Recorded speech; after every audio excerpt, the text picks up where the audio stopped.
Ready, begin. I pledge allegiance to the flag of the United States of America and to the republic for which it stands, one nation, under God, indivisible, with liberty and justice for all.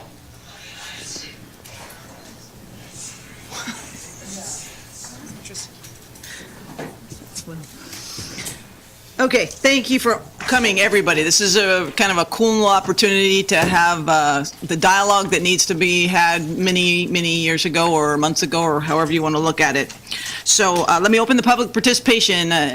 Other than the homeless topic, if there's something someone needs to discuss that would like to come up here and talk about, feel free. So is that going to be you, Liz? Do you want to wait for the...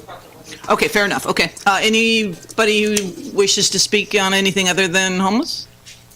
Okay, then we'll go ahead and close that. Declaration of conflict of interest and disqualifications. Seeing none, we'll move on to why we're all here. So this workshop and breakout session, we're basically looking at having 4 different opportunities, titles of what the topics will be for now. We can manipulate them as we progress through groups and weeks and months. It's my hope that you will see all 3 of us enter into each group independently and get a feel for it.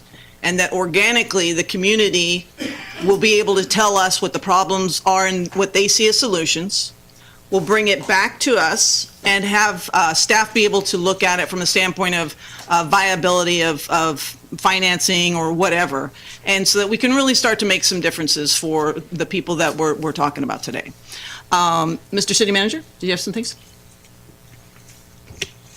Thank you, Madam Mayor, and for the most part, really just to amplify what you said, that we hope that today's work groups will bring back unfiltered ideas to mitigate the situations of homelessness and vagrancy we find in our city.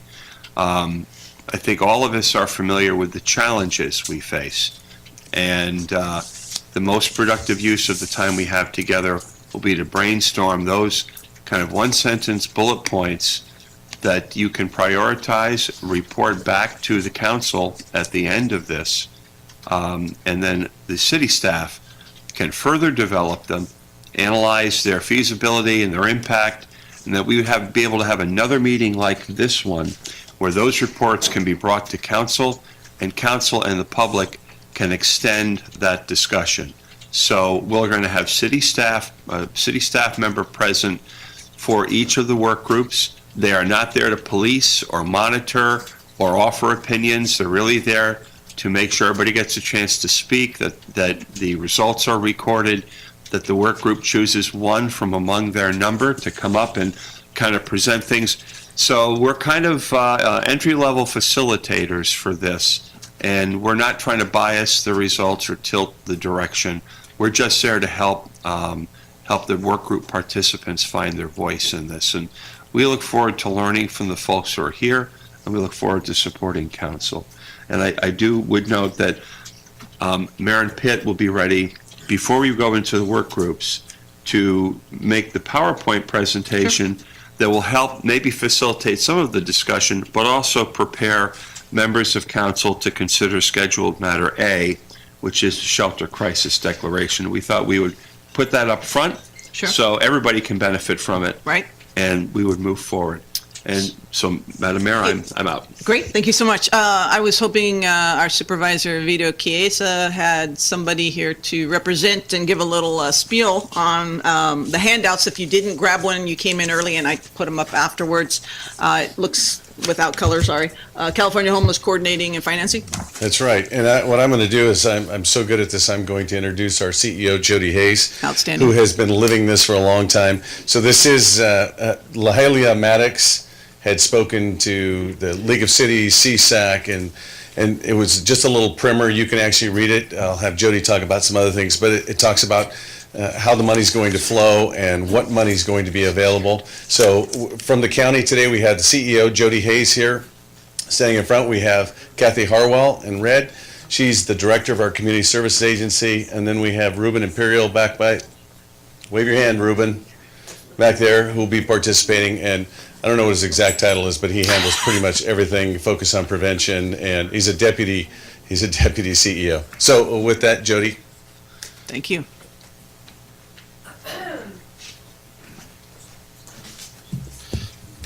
Good afternoon, Mayor, and congratulations on your recent election. And for all of you, appreciate the opportunity to come speak with you on behalf of Stanislaus County. Appreciate the invitation. I did want to just do a primer on what the Shelter Crisis Declaration is and just provide some basic information. But before I do that, I would like to just say a few words about the broader issue of homelessness in Stanislaus County and our community, what you can expect from your county government, and the work that we're doing to try to pull together with cities. I'll start by telling you something that I have shared with everyone that I've tried to speak to on this subject.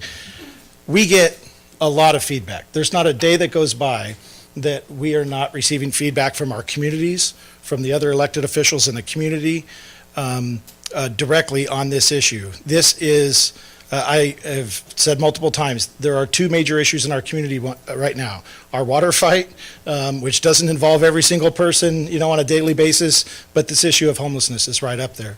And it impacts all of us, whether you're directly impacted on a daily basis or just driving to work in the mornings. So this is our top issue in the county. I want you all to know this. Our leadership team spends time on this every single day. We're working on what are the solutions and how we're going to address those. But I will tell you, in all of that feedback that I receive, the opinions on how to address this issue are as varied as it gets. I've never seen a public policy issue that is so divisive in terms of how to resolve the issue and equally passionate. No matter what the county decisions have been, I've had people contact my office furious that we're not doing enough and furious that we're doing too much. We get both at the county, and I presume you've received the same thing here in the city of Turlock. And I share that with you not because I take sides with one side or the other. I actually think all of those opinions are valid in their respective point of view. And everyone that has contacted our office, every person I've met with in a community forum, they've all had important things to say from their vantage point as to what they see in their community, what their experience was, and how different it is from when they grew up in a community and what it looks like today and what they want it to be for the future of their community. So I share with all of you today that I am going to go to several other work groups, and I'll be here all afternoon. Our team's here, Kathy's here, Ruben's here, Vito's here. There's nothing you're going to say to me that that I won't appreciate hearing and at least try to understand the vantage point, even though it may be a little bit different than some of the policy directions we're taking. So I appreciate the feedback is what I wanted you to first know. There are a couple of major efforts underway in the county. Vito referenced Focus on Prevention, which was started by our prior CEO, Stan Rising. That's why his name was on my mind. This is a collaborative community effort. Government cannot solve all of our problems. Fundamentally, we believe that to be true. If you believe that government can take care of everything, I'm going to let you down. We can't solve every problem. We need communities to work together to resolve our issues, and our Focus on Prevention effort is one of those ways in which we're heavily engaged in doing that.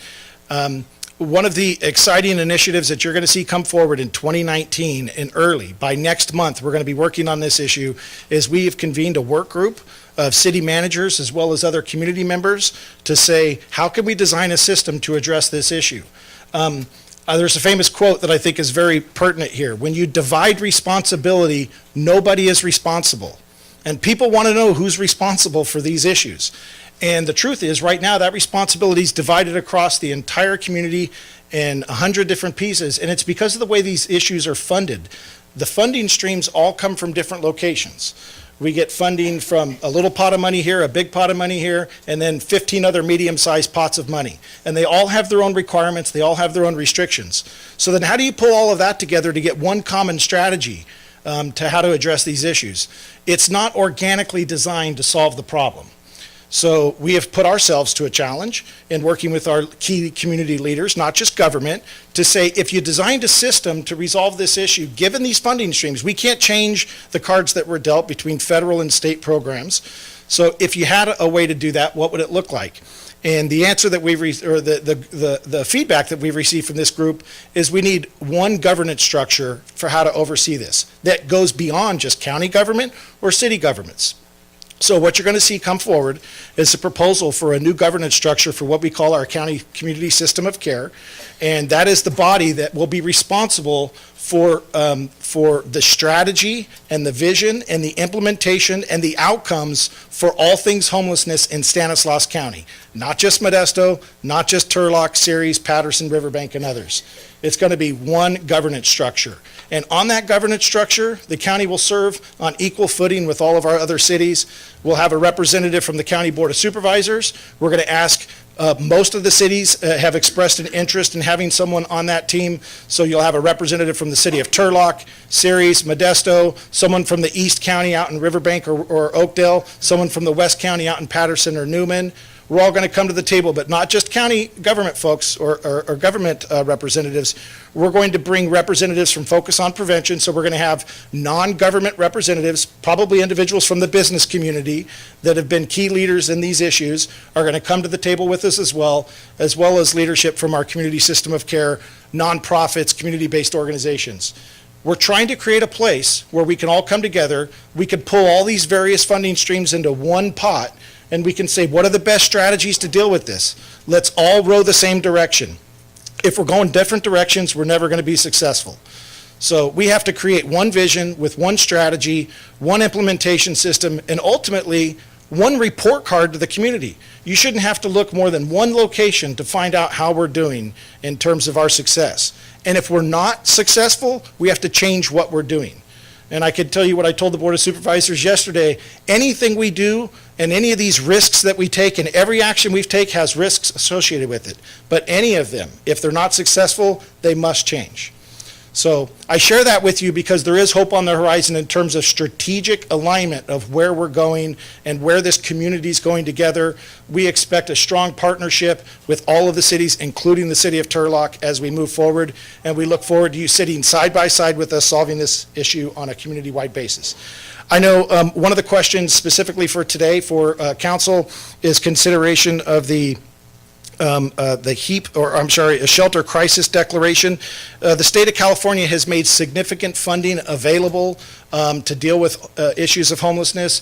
Our county was allotted $7.2 million in one-time funds to say, what can you do right now if we infuse $7.2 million in your community to support the issue of homelessness?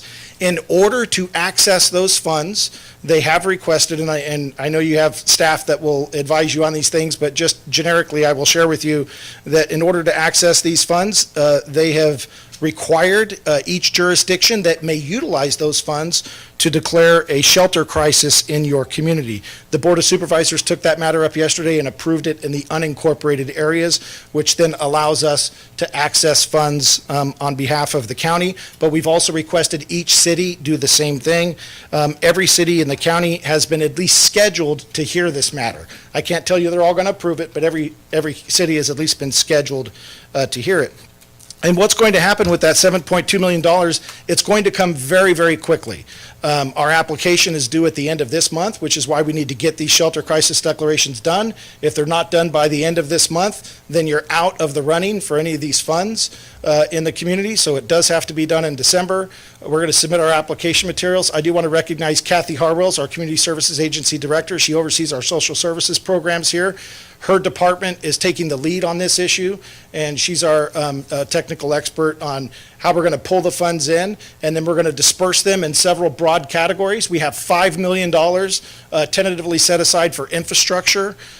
We have funding for flexible services such as rental assistance.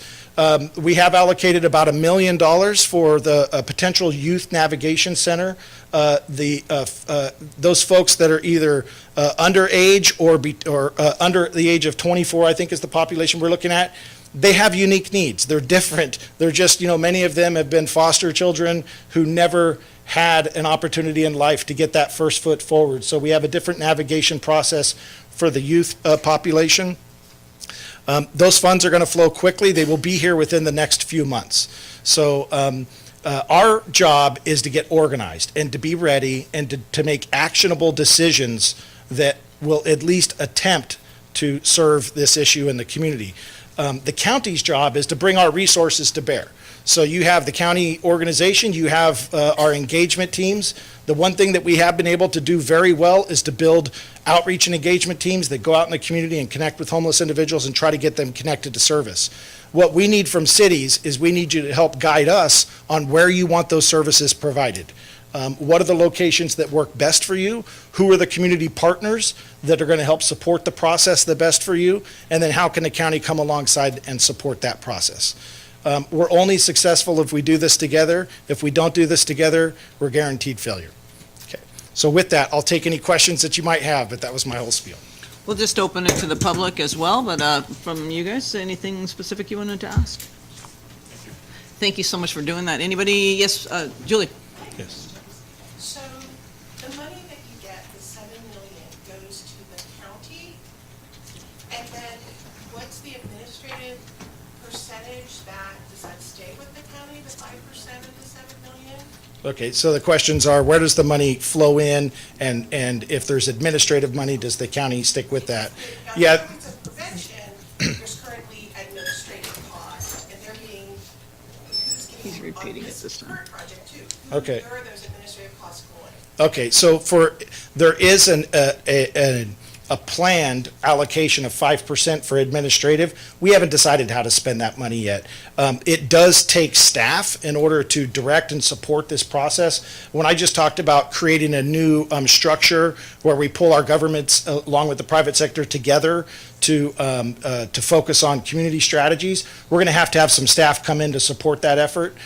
We have one existing manager, a housing and supportive services manager, who works in our office. We will most likely dedicate that position to the process. The Board of Supervisors has allocated $1 million a year to support the focus on prevention efforts for a period of 10 years. That was their commitment to the community, a $10 million commitment. So we leveraged those funds already. Part of that goes to supporting the United Way for a backbone infrastructure that they provide. Most of our funds have been allocated to support this broader effort. But I will tell you this thing, we're much more interested in spending funds in the community on services and getting people help than we are hiring new government employees. So I will tell you that. And I've watched the focus on prevention, and I haven't seen any of that funding go directly to homeless folks. But I guess my question is, so we're gonna all get together as a multi-county or multi-city group, and we know how that works. Alliances are formed and voting, what's the problem with just giving each of the cities an equal amount and letting them handle how they want to handle their homelessness?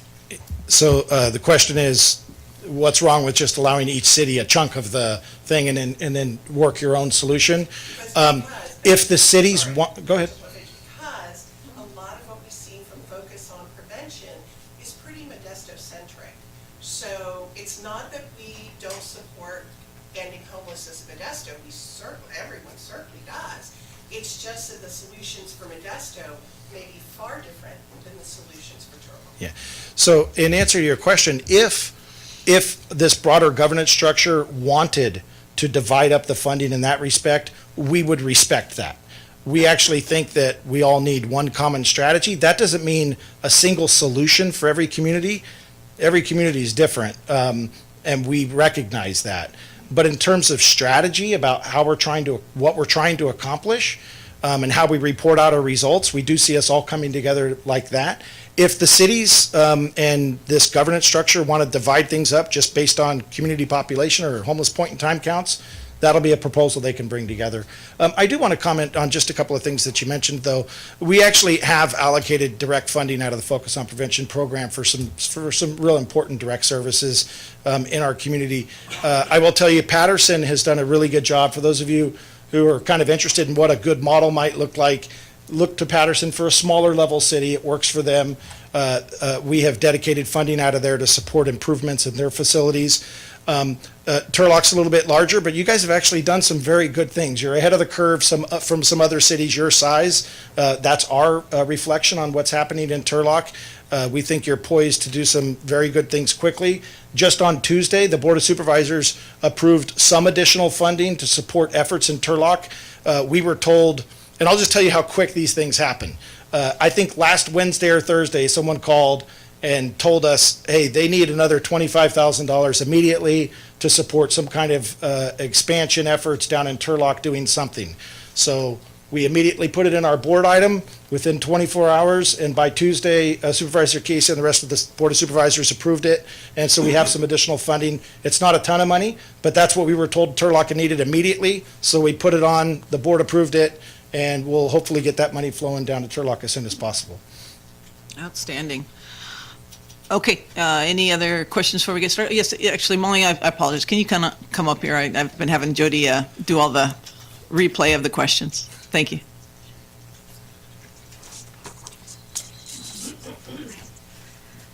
Hi, so I just have a question. I don't know if maybe Vito or Jody could answer this, but can you kind of elaborate on what that expansion was for Turlock? What you guys just voted on?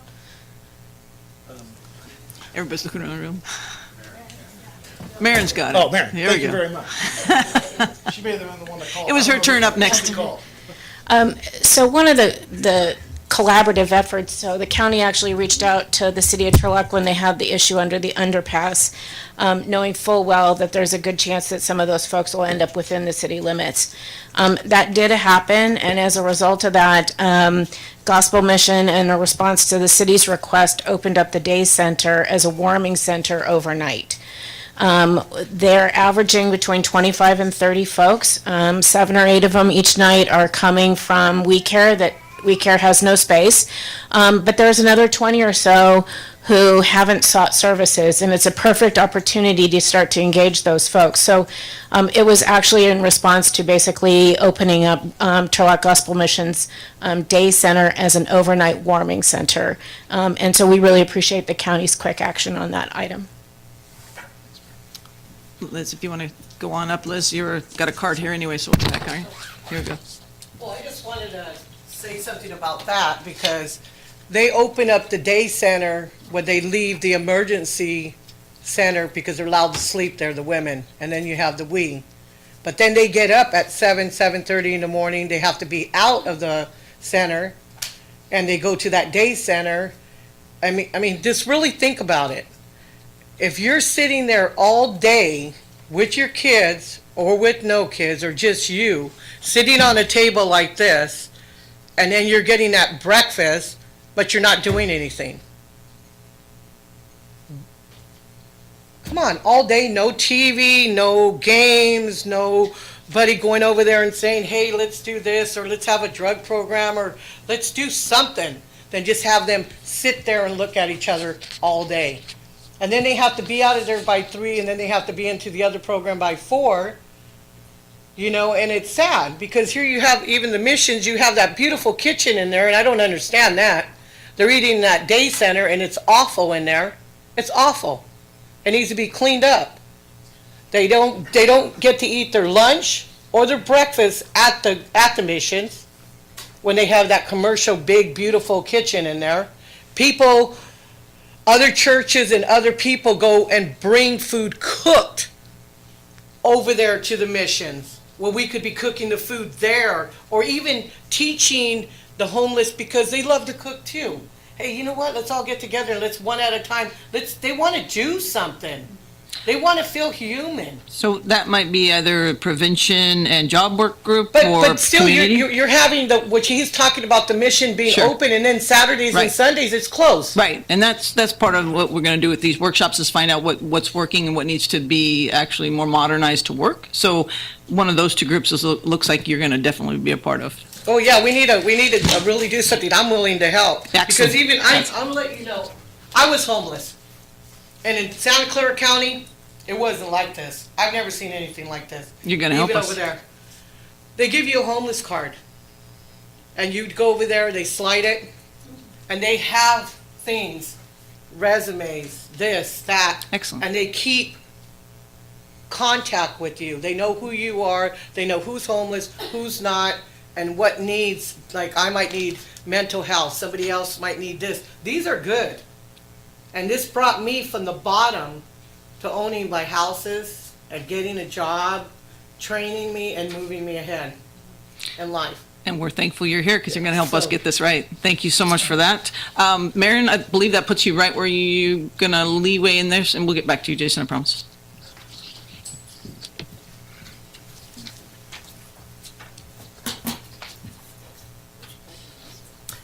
Hang on.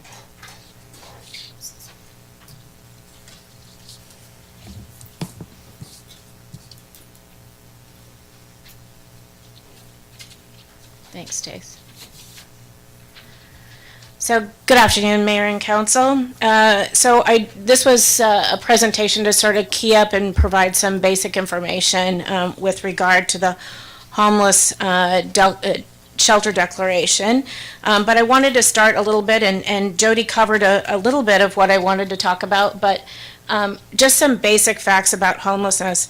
So, approximately a quarter of all the homeless people in the United States live in California. That's about 134,000 and change on any given night. And these numbers come out of the National Institute for Homelessness, and they are collated through HUD and some of its nonprofit partners and providers. So there's about 34.2 homeless per 10,000 people in the general population. So with Turlock at about 72,000, we're pretty average in terms of about 250 homeless folks that we included in our point in time count in 2017. I'm not using the 2018 figures just because there were some technical difficulties and some way undercounting in Turlock based on our standardized approach in terms of how and what we count. So I'm using the 2017 count.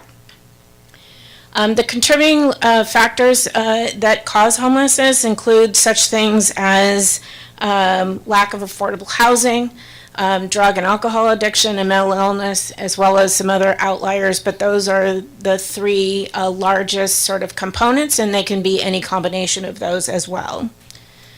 So part of what Jody had talked about is the focus on prevention, and the City of Turlock has been a player and a participant in that effort since the very beginning to deal with a 10-year initiative that aims to improve basically the quality of life of folks and to try and get on the front end instead of always reacting in terms of trying to put Band-Aids and fixes on situations, but to try and get out ahead of what those causes are and whether or not we can actually put together effective strategies to basically triage and intervene in some of those things so that we can actually make a real dent in changing that barometer of some of those things that include homelessness, strengthening families, investing in supporting youth, as well as those folks who are in and out of the criminal justice system. But the focus on prevention took up the homelessness conversation first. And through that and several meetings, and this is nonprofits, for-profits, business, community leaders, that they sort of focused in on four particular strategies: outreach and engagement, coordinated access, housing, and support services. And not in any of those particular orders, but you need all four of those components to rise all the boats. So in essence, what came out of that was this particular matrix of approach. And it's the engagement, coordinated access, housing, and then you'll see across the bottom is in all of those components as you move across the matrix that you need support services and collaborations with the community in order to make it work. So engagement, I think Jody spoke about the care team. We've got behavioral health. We also, Turlock, because bringing services to Turlock has always been an issue as the second largest city in the county, that we were able to bring a South County Service Center with CSA, behavioral health, WorkNet, and other of those social service kind of departments that the county provides those programs, so that transportation is not a barrier for folks to access those particular services. On top of that, the city of Turlock has contracted with Turlock Gospel Mission for an engagement, outreach and engagement scope of work that basically has a whole list of kinds of activities that includes engaging folks, having a call that businesses can call. They'll come, pick them up, or engage them. And so there's a whole list of those kinds of things. Since we're kind of, while we appreciate the care team and behavioral health, but they're stretched pretty thin, and so we are empowered to try and at least do what we can to engage folks and get them over to CSA and the South County Service Center. So we've taken it upon ourselves to engage in that agreement and those activities with Turlock Gospel Mission for the Navigator and those support services that Turlock Gospel Mission provides. So that helps us check that box in terms of engagement. The next thing is the coordinated access and the access center. So as Jody mentioned, the HEAP funds, we're working closely with the county on things like an engagement team, how to provide services and wraparound services. And, you know, we've got 250 people here and they need help by providing services is not a draw. Most people, they have more than 100 of the folks that we have here have an attachment to Turlock. They come from Turlock. They have family in Turlock. There are some that are transient, but based on the point in time count and what we collect in the homeless management information system in terms of engagements with people on a day in and day out basis, we don't have busloads of people from Oakland. We do have some people that come. We do know that the county, when they release them from jail, gives them a bus voucher, and sometimes they get out of jail and they ride to Turlock, but I mean, everyone has their civil rights. They could have easily gone to Lodi. Who knows? And not to say that any of that is good or bad. It's just kind of the lay of the land and what we have. And in terms of housing, Turlock has a lack of affordable housing. We work on it constantly. Last night, City Council authorized the RFP. We purchased the cottages across the street from City Hall. We've rehabilitated them, and we have got an RFP out to master lease those to a nonprofit for either permanent supportive housing, transitional housing, or some kind of veterans housing, because as one of the things they do talk about in Focus on Prevention, there are no others. So we will move forward with that, and we will continue to work with some of those, with the nonprofit partners to do the things that we are, as a city government, cannot do. So as Jody mentioned, there's new funds from the state. There's 3 pots of money. There's the HEAP funding that he spoke about. It's one-time money in $7.2 million. There's No Place Like Home, which is it's really loans for mental health, development of mental health units that are more like permanent supportive housing. And then there's the California Emergency Solutions and Housing Program, CASH, which looks to be, at this point in time, probably about a 5-year funding cycle, although we're kind of waiting to see what that one looks like because the NOFA is not yet out on that.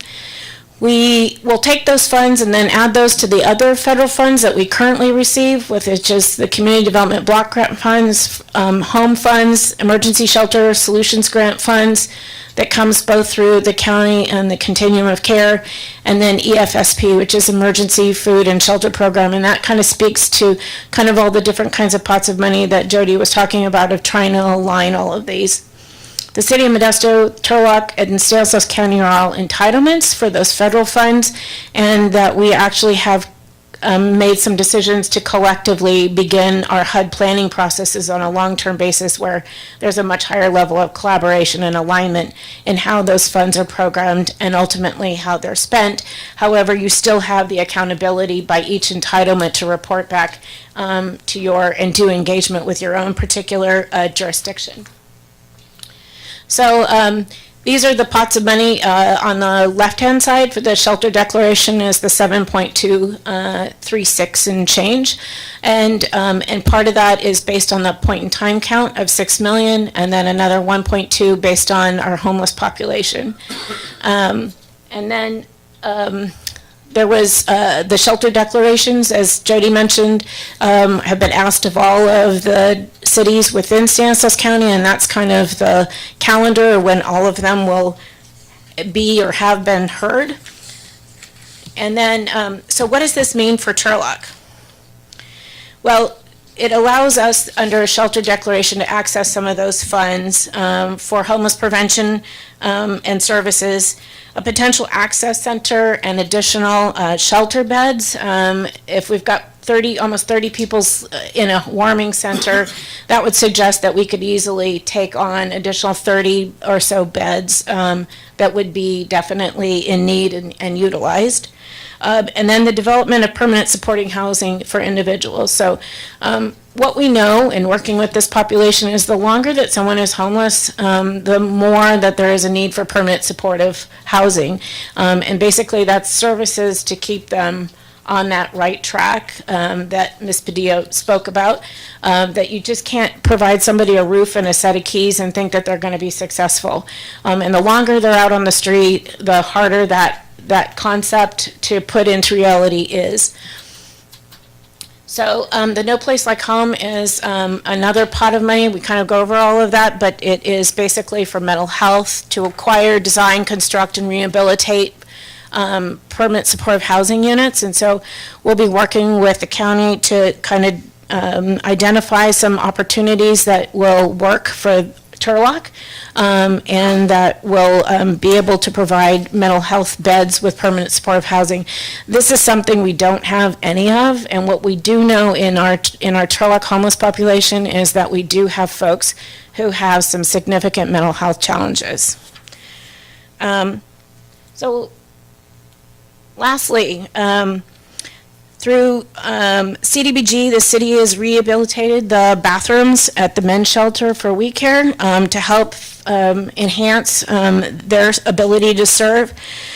We've developed a project to rehabilitate and construct the kitchen facilities over at We Care as well. We're in discussions with Turlock Gospel Mission for a roof replacement, bathroom upgrades, and installation of sprinklers and some rehabilitation on the inside of the day center. We want to thank Stanislaus County for the $25,000 to help offset during the warming center. And we also have just issued the NOFA for public services under CDBG for the next program year for new programs as we look at solutions today for public service grants for nonprofits and other groups who might want to access some grant dollars to try something new in terms of approach. And then lastly, in terms of affordable housing, we've made 2 tries at our financing for low-income housing tax credits, but we're going to go third time as a charm for the Avena Bella Phase 2. Those are 60 additional units in addition to the 80 we have out on 500 Linwood. The amazing thing is we've only had like 4 families move out of there since we occupied in 2013, which speaks to both the shortage of affordable housing and the fact that it's just a nice place to live. But we're going to not give up and look at finishing our financing package for an additional 60 units that will be 100% affordable, focused all the way down into the 30% of the area median income. So with that, I'd be happy to answer questions. Staff, any questions, staff? I had a question. A couple slides prior, you listed non-competitive versus competitive availability. So what is could you explain that a little bit to me? Sure. So in funding and grants like from HUD or HCD or anywhere else, you have formula grantees, which in HUD land makes you an entitlement jurisdiction. So I think that there's some little person in a cubicle in a basement in Washington, D.C. that crunches a bunch of numbers based on, are you a disadvantaged community? What is your median income? What is your poverty level? Crunch, crunch, crunch, crunch, crunch, and it comes out with a number, and that number has an associated value. So those are typically non-competitive dollars. So that is the Stanislaus County non-competitive allocation is, as I understand it, kind of that crunch, crunch, crunch, that's that number based on a total pot that was allocated. The competitive pool is you have to apply. And we're working diligently with Stanislaus County. Behavioral Health Services is the lead department within the county working on that effort. And so we have to have project specific to be included in that application. So it's like writing for a grant. The money is actually more like a loan to be repaid through mental health services. It's MHA, thank you. Future dollars. So those are the two particular components. So we're working together with the county and identifying projects, at least from my perspective, to serve Turlock. So I appreciate what you're saying, and some of the breakout groups are to help us define what those new strategies would be and where that money would go. So where it sounds like we've got all these ideas, that's not necessarily the case. Those are some opportunities. And I don't want to stifle the conversation here. It is an open conversation. But I'm just excited for the breakout groups and those dialogues to be very specific to the topic and really start to get something. So we do only have one other card, Mr. Franson filled out, and then I'm hoping we can work towards having the dialogues out there and then come back and share what everybody came up with. So, Mr. Franson?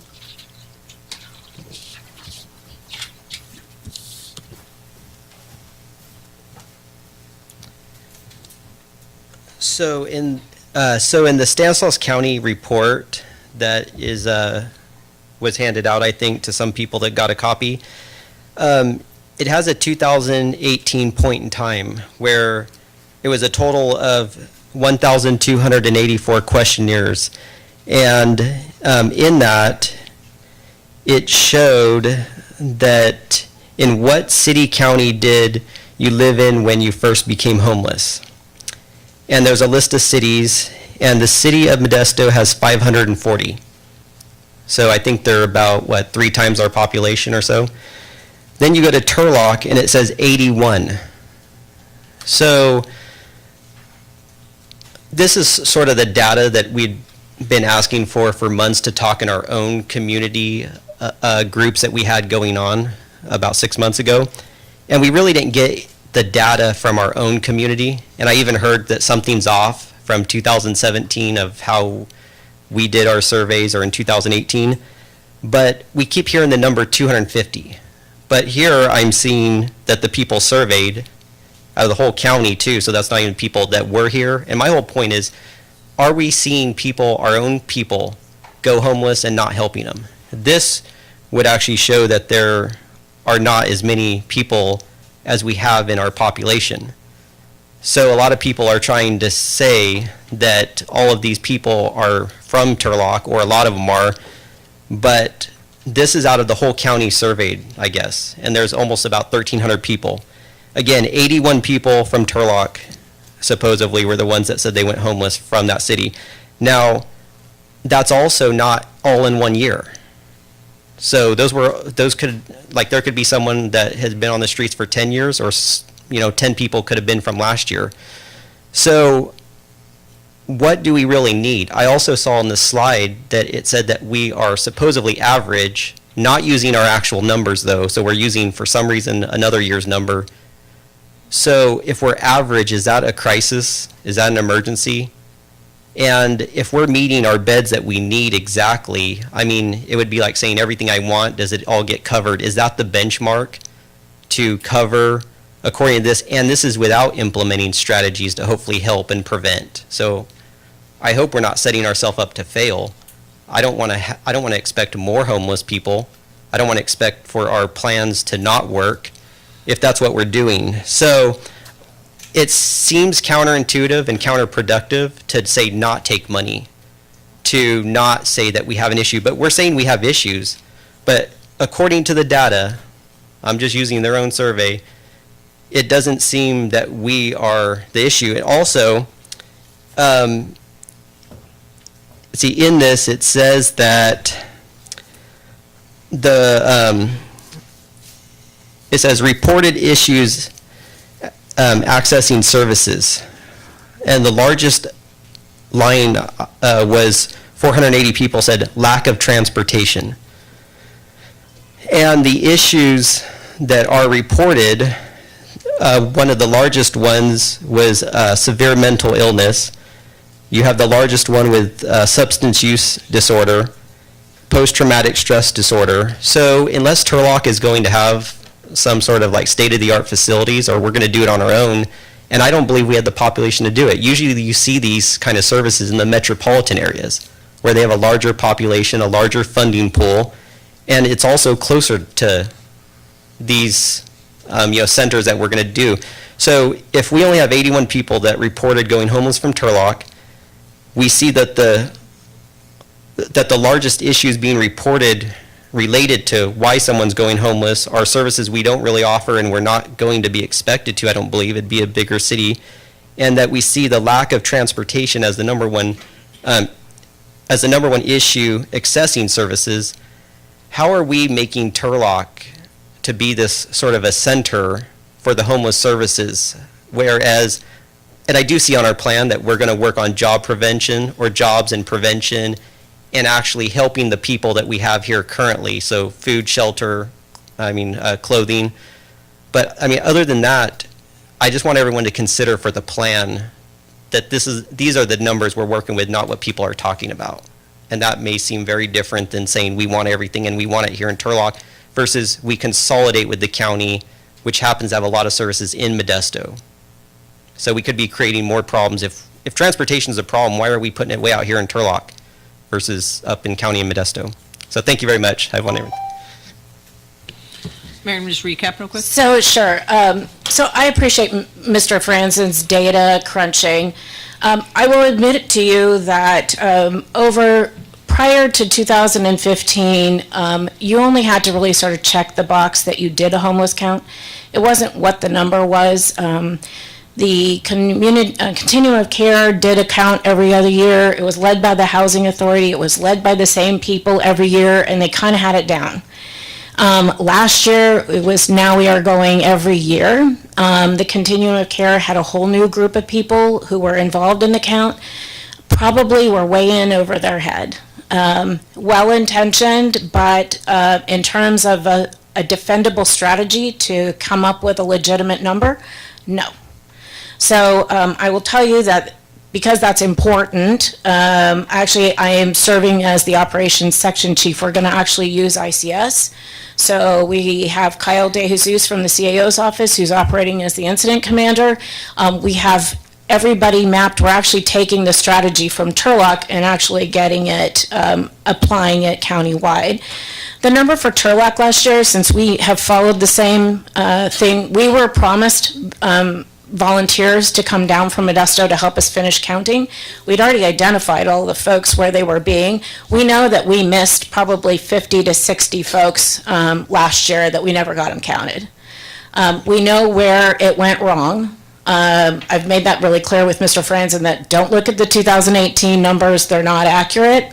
2017 is a much more accurate number, but on a go-forward basis using the incident command system, we've got an incident action plan that year to year it will be implemented in the same fashion, in the same strategy, with the same methodology. So no one's saying we're going to build state-of-the-art mental hospitals here, but they do need to access somebody who can talk to them about mental health. And ultimately, we've gotten a few folks into treatment, but they're from here and they've been in Modesto in treatment. They want to come back here. They want to start their life in their community. And so all we're proposing with No Place Like Home is permanent supportive housing, that they get mental health support services so as they move forward with their life. We're not talking about, a mental health hospital, not at all. But we do recognize that transportation, we've seen it with, I was talking to Councilmember Nasrati. So Haven Women's Center, we leased the old recreation building to them for $1 a year to provide domestic violence services. These are all people that are currently, that all that happens behind closed doors, we don't know. But we went from seeing 5 people a week at Haven Women's Center in Modesto to more than 50 a week because they could access the services here. It was all there, they just weren't accessing services. So it's one of those, that's another domestic violence, people fleeing domestic violence is another demographic in homelessness, so. Thank you.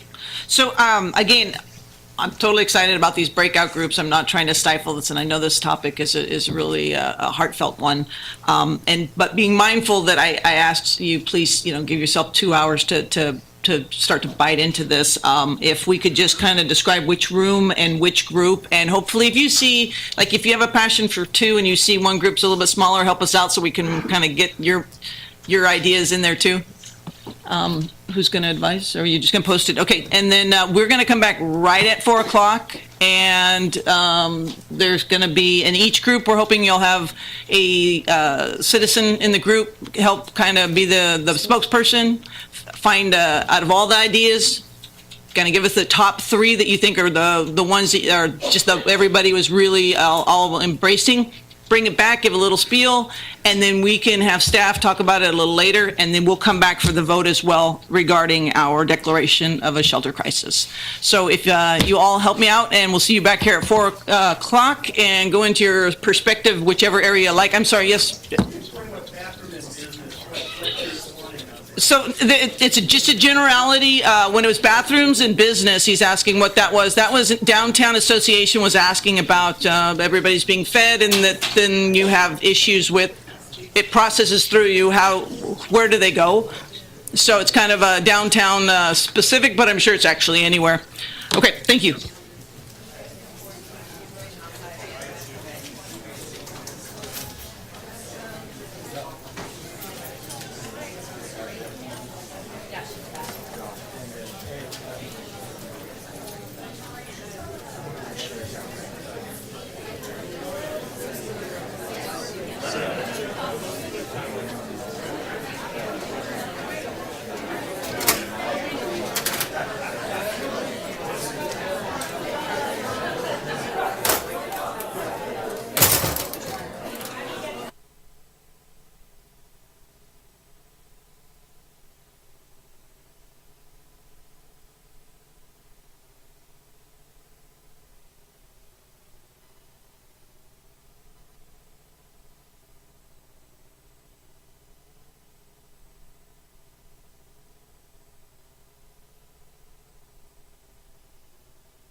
I'm trying to be kind. George, is the audio on? Okay, are we live now?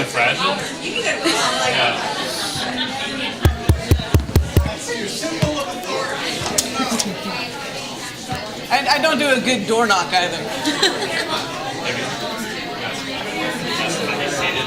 Oh, now we're going dark. Or if we can get everybody to start getting their seats.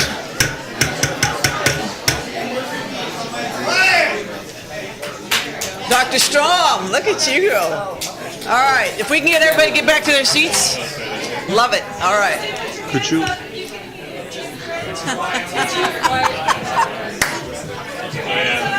I'm hands up. Could you also make sure that everybody brings a true sign-in sheet? Yes, sir. Got it. Great, okay. Thank you, Dr. Strom. I wish I was a teacher, too. I could do this. Professors of the world. Okay, once we can get seated, I think we got a little energy going on here. That's awesome. It's on. Can't get any closer. Well, that's some of us talking. Yeah, okay, so thank you guys. I hear a lot of energy. Everybody's talking about stuff, so I'm hoping that they came up with some even more ideas afterwards. So this is just the first of many, but I think that we can come up with some solutions pretty quickly. So to try and kind of recap, whoever was kind of the not the scribe, but the leader of the group, we can start over here, which would be the Prevention and Jobs Workshop, and just tell us what your top 3 were or something and what that meant. Anybody? Anybody? I was not the group leader. That's okay, but you are now. Can you do the microphone just so because people are watching. Thank you so much. We just played 1, 2, 3, not it, I think. So I lost. I was in preventative and jobs, so that's kind of 2 very different categories trying to do one thing. We basically had a big list, but they are summarized by 4 different categories. One is preventative services for mental health, drug and alcohol, health, so that people are healthy enough to get a job, to go into housing stable. The second one is some sort of work program where low barrier, easy entry jobs are created and incentivized through the city. And there's a job referral list. So if you were looking to hire someone, you could contact someone locally and get a list of people who are re-entering the workforce to help you. The third one was some sort of utilized apprenticeship program. We hear that there's a shortage in construction of people with skill sets. So helping these people get into those apprenticeship programs so that they can learn a job skill that will last a long time.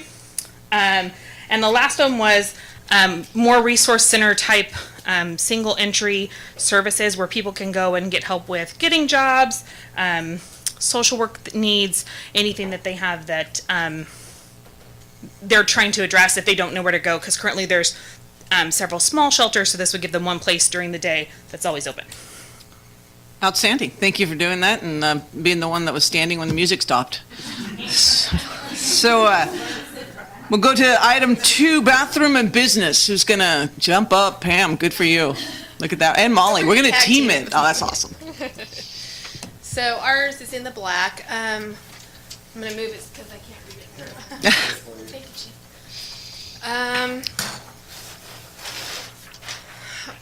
Bathrooms obviously are a big concern because when you're out and about, there's nowhere to go. We would like to look at either a short-term / long-term solution of one of our guys brought in this Portland loo. It is, you can see in the bottom, you can see in the top, so you know if someone's in there. So they can't do anything too, hopefully illegal in there, but they are private. You can use the restroom. That would help the downtown businesses, actually all the businesses. We have a lot of business owners. They are our lifeblood. They are our sales tax revenue. They are our employers. We need to take care of our businesses too. Another thing that that we would like to see is maybe having the washer and dryer stations come into certain places at certain times, so that we can get clothes washed and showers done, and maybe have a scheduled time at those. And then I'll let Molly take over the downtown stuff. So I just wanted to add on to that. Monica is here from La Perla Tapatia. I don't see her. She's right here. She's right in front of me. She actually knows the person that runs the shower shuttle, and they have wanted to come to Turlock. So they're already wanting to be here. So I think that's a great program. Also, we want to do a pamphlet for the businesses just to kind of empower a business. Like, I feel like a lot of the business owners downtown and all over Turlock don't know what they can and cannot do. I feel like, we're not informed well, and it's kind of like a very slippery slope on this subject. So I just feel like empowering the business owners it would be beneficial for them and their confidence. And then the Downtown Streets team. If you guys haven't heard of this program, I highly encourage everybody to look it up. It's a great program.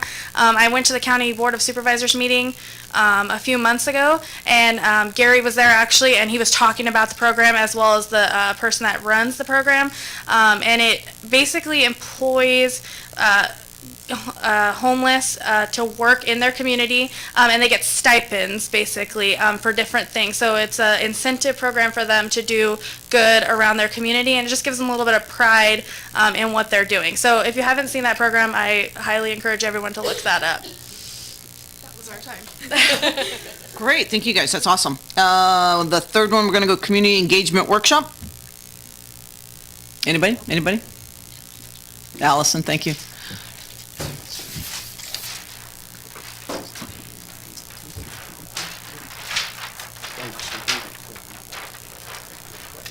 One of the incredibly exciting things is that as you look at these papers, you find that there's a theme, a common theme, which is centralize, resource center. Those words are commonly used because what we found in our session is that, all these community programs are doing fabulous jobs, no doubt about it. However, if it was as confusing to us as to how to access many, I can only imagine what it is to the homeless person. So one of the main things was to create a common database, an actual homeless access center where people could go. And what we also found is not everybody wants to access this help. Not everybody wants to go to the gospel mission. So we have to give them an opportunity to make that decision on their own. Public education, enabling people. Please do not panhandle. We're enabling people by giving them money. And that was also a common theme. It includes better coordination between the providers. I think that's the main thing. It was suggested to have a fiscal building, a center, where all this information could be coordinated and that the homeless could actually get into a program that will provide the needs that they have for mental health, medical needs, housing, and so forth. So, okay? Thank you, that's awesome. And I think we had one more. Housing Work Group, Dr. Strom and Company.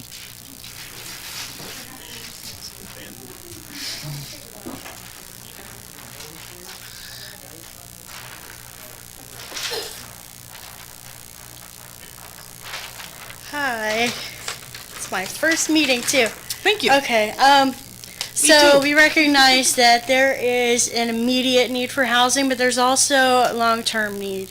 And first and foremost, we have to figure out where people can go now. We discussed first the fairground, but we kind of crossed that one out because I found that it's state-owned, not county-owned. Empty warehouses and lots within the city of Turlock that are not being utilized. Those are existing structures that could be used.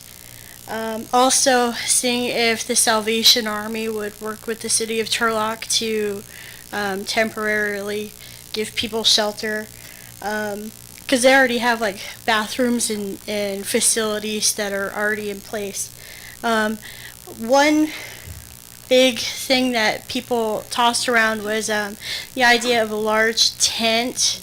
They said that they can house up to 86 people before they have to utilize like fire sprinkler systems versus existing structures where you can only house up to 49 people before you need to look into sprinkler systems.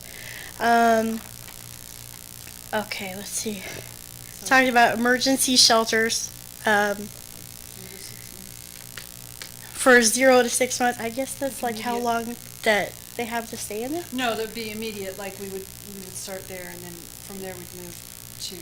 Oh yeah, transitional housing, permanent supportive housing for the mental health population, working with housing programs like HUD, Section 8, and going from there to the rental market and home ownership. As far as long-term facilities, things that we cannot implement right now but would be long-term goals, would be tiny houses or trailers. We would need to find a lot that we could either buy or that maybe we can incentivize people to let us use, and also parks. And then we also have old hotels or facilities like office buildings that maybe are vacant that we could turn into like little kind of studio apartments, or just shelter people like families, because they can't stay together. We only have like, I believe, 5 spots for families and everybody else is split up. And then the housing first model. And we also discussed tentatively rent control. And I brought that up just because nobody even likes to rent to people like me on Section 8. And I know with the Housing Crisis Declaration, there's money allocated towards rental assistance. But if people don't even want to rent to Section 8 people, it's going to be a toss-up as far as finding people to rent to other low-income people. Okay, thank you. Great, thank you guys. Thank you all. That was awesome. Let's give you a hand. So I know that there's no immediate resolution here, and nobody expected that. If you did, I apologize, because it wasn't going to happen. But these are some easy fixes and some more lofty goals. And what I'm hoping is that, if council's hoping as well, that we're going to kind of hand it over to our staff and have them come back with, this is where we look at the money, this is what we think, and what do you think as the policymakers, and you guys will be here as well. Probably even more people next time. I'm tentatively just throwing it out there that we're looking for our next meeting for council is the 8th of January, and perhaps the 9th we could do this again to kind of follow suit and see if staff's had enough time to bring some things forward. I'm hoping that all of you and bring a friend will come and with lots of ideas. I want to definitely thank the county and everybody for coming. I want to definitely thank staff for getting out there and trying to coordinate this. And you, the public, this is a good start to a long conversation. Before we move on to our next item here, do you have any comments? I just wanted a point of clarification. So do we have to put proposals forward by the end of the month in order to be eligible for funds, or do we have to declare? Good question.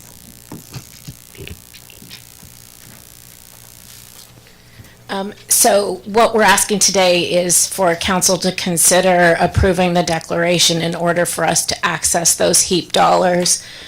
We're in longer term discussions with No Place Like Home. The deadline for No Place Like Home's application is the end of January. So we have a little more time, but you don't need to take action for No Place Like Home. That's the mental health pot of money, but for the emergency assistance, homeless emergency assistance or aid program, HEAP money, we need to have the shelter declaration done before the end of this month. The application is due. All right, thank you. Nothing? Okay, great. Okay, so we're just going to wrap up the public comment. If there's anything you just got to say before we go to this next vote, Now's the time. Anybody? Great. Okay. We're going to close public hearing, and actually we'll open it to the scheduled matters, which is a request to declare a shelter crisis pursuant to Chapter 48 Statute of 2018 and Government Code Section 86982. Ms. Pitt, is there anything else you want to say in reference to this? No, Mayor and Council, other than I'm happy, based on the staff report that's been provided to you, that I'm happy to answer any questions. Okay, I'm going to open it up to the public as well in regard to this specific shelter crisis. Are there any questions you'd like to come and ask of the staff or of counties here too? This is a helpful time. This is a perfect time to ask. Please, Molly.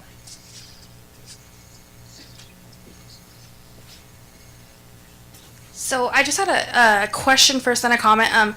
So from what I understand, the money is coming down to the county, and then the county is going to form a group with the cities to decide how that money is spent, or the county gets the money and then distributes it to the city. I wasn't really clear on that.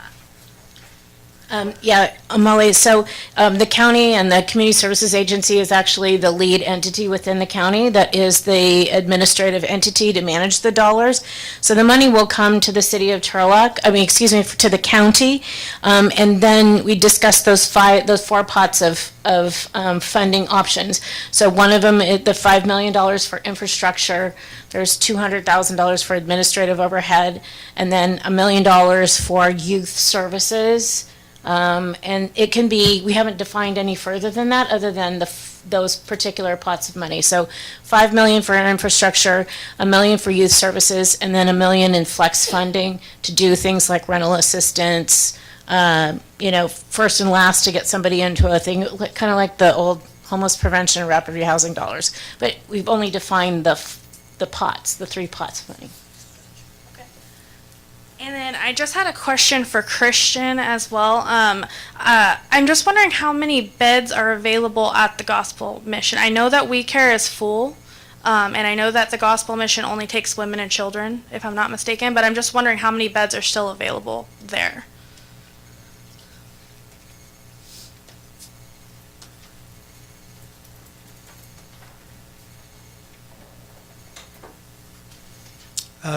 We do currently serve women and children, and it's obviously that's a moving target from day to day, but we're currently around 40 people in the shelter, so we have about 9 beds available. Thank you, Christian. Anyone else wishing to ask Mr. Franson? I just had one more. Oh, I'm sorry. No, it's okay. I just had one more comment. I just feel like Turlock, we do have an issue here, obviously. I do feel like, 250 people is a lot of people, but I feel like with the care that Turlock has and the compassion that we should be able to solve this here. And I feel like we have a ton of great services already. I feel like, we're kind of leading the curve on that. We have, a plethora of services. So my question would just be, should we be strengthening those services rather than bringing in something different? But that's just my comment. Yes, I just wanted to speak to declaring a shelter crisis here in Turlock. We did hear that there's 9 beds available at this day, and when we were addressing, the city of Turlock was addressing a lot of people and their private property at the park. There was shelter space available currently on that day as well at the Turlock Gospel Mission.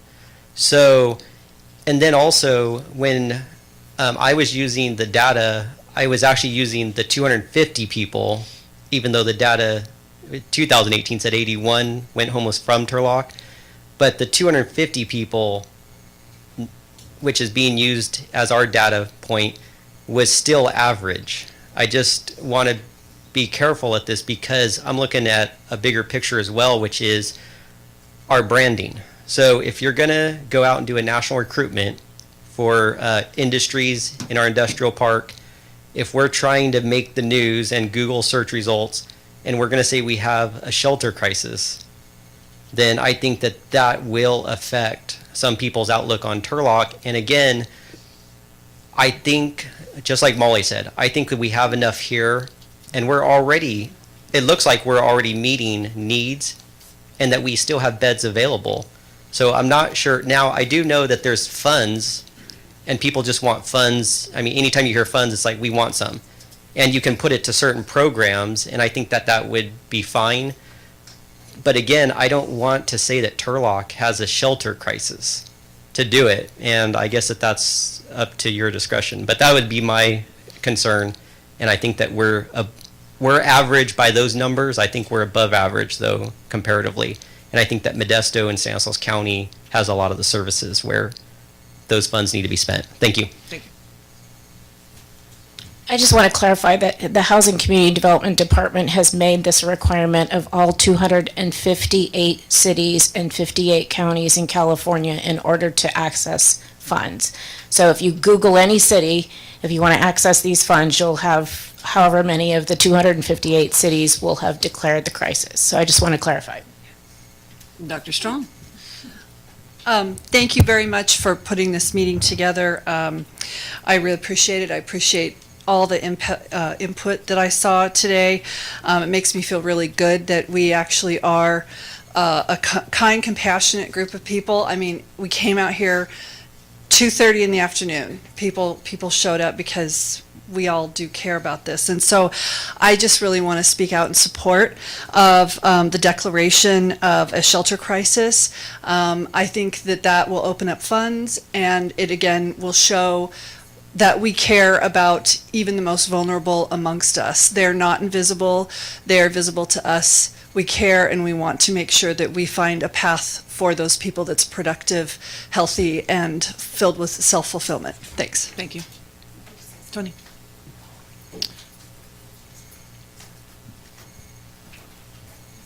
So I too support this this proposal.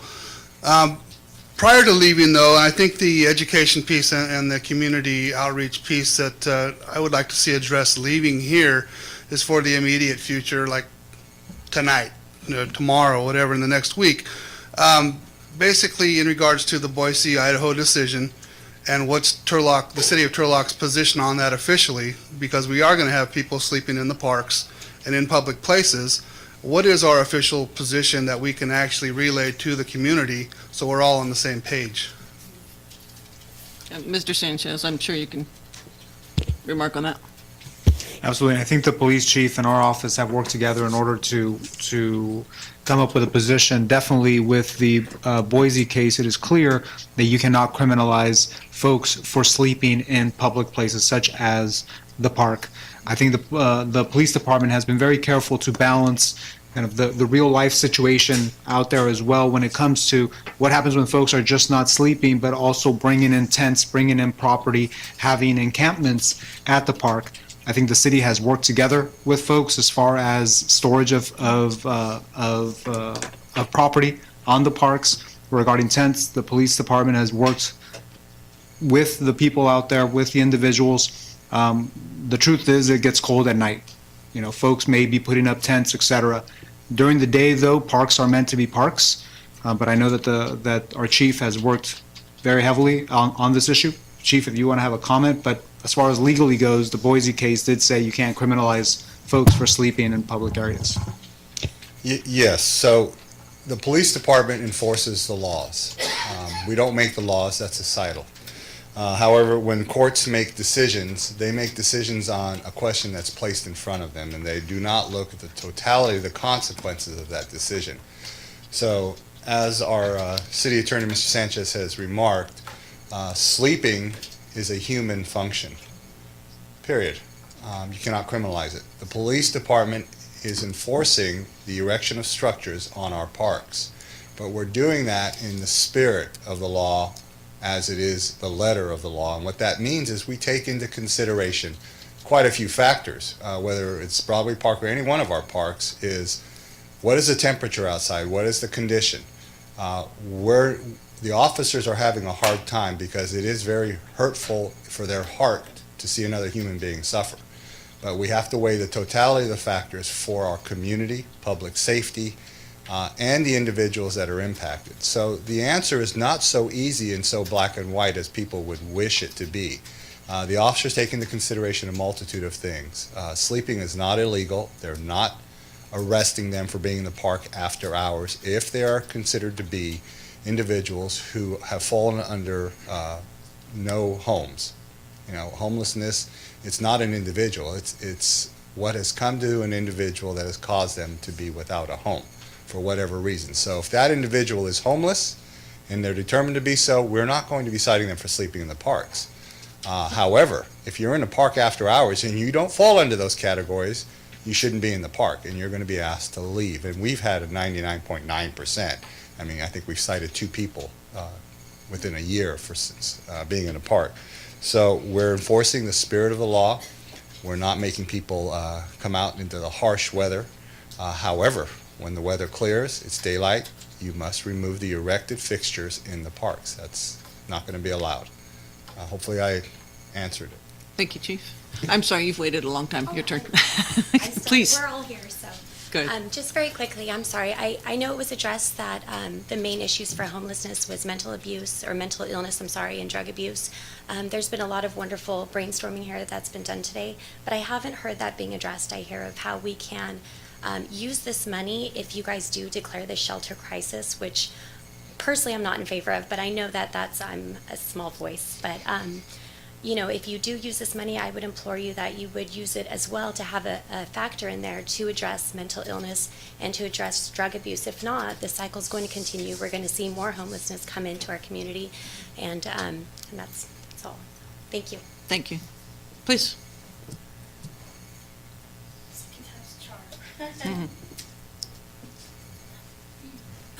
Hi. First off, I wanted to say, as far as the shelter crisis declaration, I do believe that it will not hurt the city of Turlock. If you Google Turlock, you know, we'll still have our good moments and our bad moments, just like every other kind of city or place to be. The only difference is maybe people would be more willing to help or recognize that it's a bigger problem.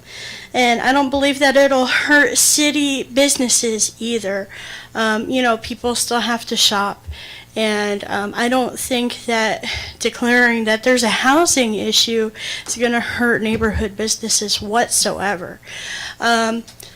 Also, should it be implemented, I would hope that in the interim, before anything is facilitated, that there is city outreach as far as letting people know that homeless people are not your enemy. They're not the boogeyman out to get you.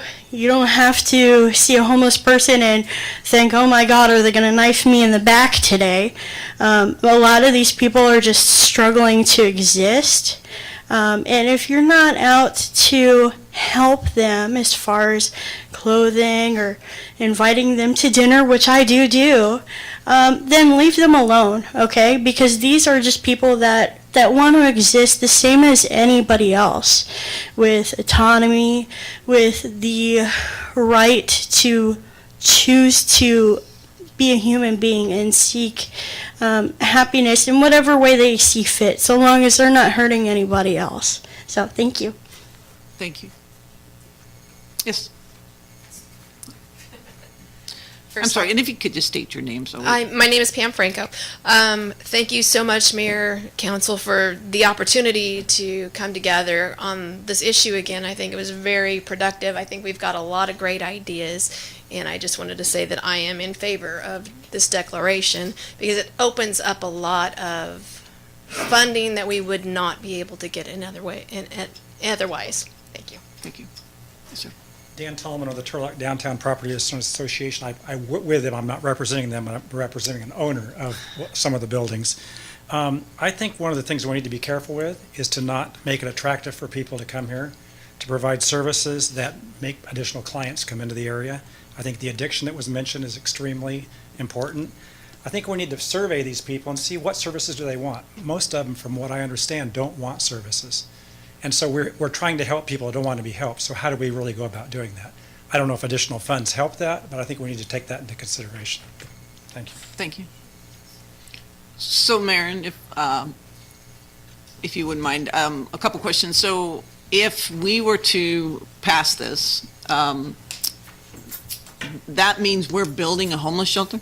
No. Okay. So the monies that we're using towards homeless shelter and affordable housing, we'd be able to use that in a different way or to grow it? So currently, it is only through a public services through CDBG that we provide a grant to We Care. Okay. We have built their capacity in other ways. So as you know, we purchased a terrible fourplex over near the fairgrounds and rehabilitated it and then gave it to them. They're all of 4 affordable units there. But the rent revenue they use as match, which is why the shelter is now open 10 months out of the year instead of 4. So that's what's considered a capacity building exercise or activity. We don't directly subsidize either one of the shelters here in Turlock. Turlock Gospel Mission, we were the lender with a forgivable loan to help them buy the building that the day center is in. And then we provided some resources and all that as they were seeking another funding source to finish the large shelter. So the city doesn't provide operating dollars to either one of the shelters outside the CDBG Public Services Grant for We Care, which is about $10,000. What the homeless shelter declaration does is allow any those access center, those kinds of things, using those HEAP funds to be able to be spent in Turlock. As the county executive officer mentioned, it's up to kind of each individual community to decide what is that best match. But it doesn't mean that we need to be, and you actually cannot do new construction with HEAP dollars anyway. So it would be either building the capacity of our current something and adding shelter beds, or I saw resource center, access center. All of those things are eligible activities. So we're subsidizing nonprofits with this state money that's funneled through the county, essentially? Correct. Okay.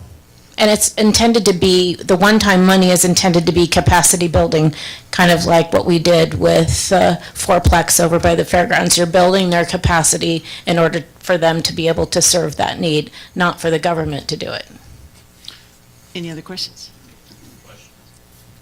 Anybody in the community still wanting to have a conversation while I knock this over? Please.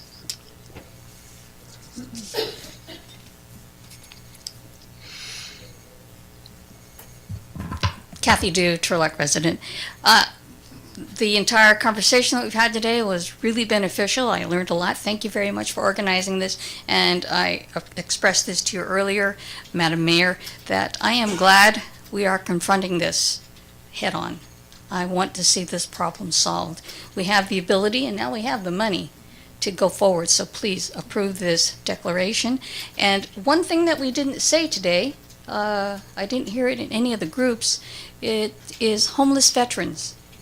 And I think we need to add that to our list of things that we need to explore, because homelessness for veterans has all the same problems, but they're actually a specific group. So please add that to your list. That's all I wanted to say. Thank you. Thank you. Supervisor Chiesa, did you want to say anything about the homeless veterans, or you want to hold off? Okay, he doesn't want to talk about it yet.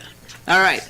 So if there's no further public comment, I will close the public comment and bring it back to council for discussion and desire.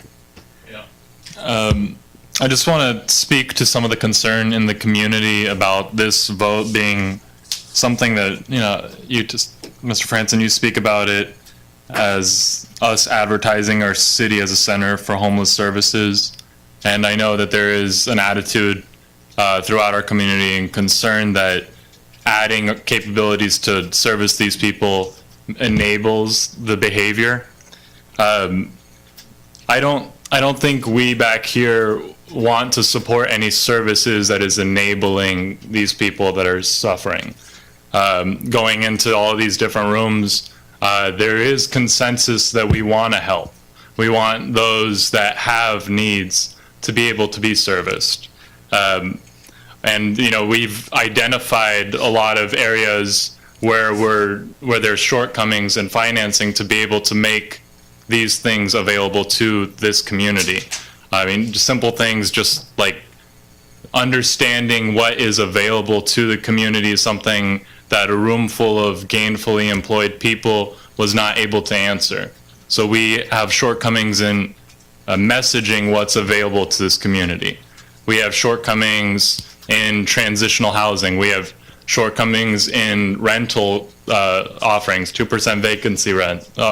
There's plenty of room for improvement in our town to be able to service the needs of those that need it.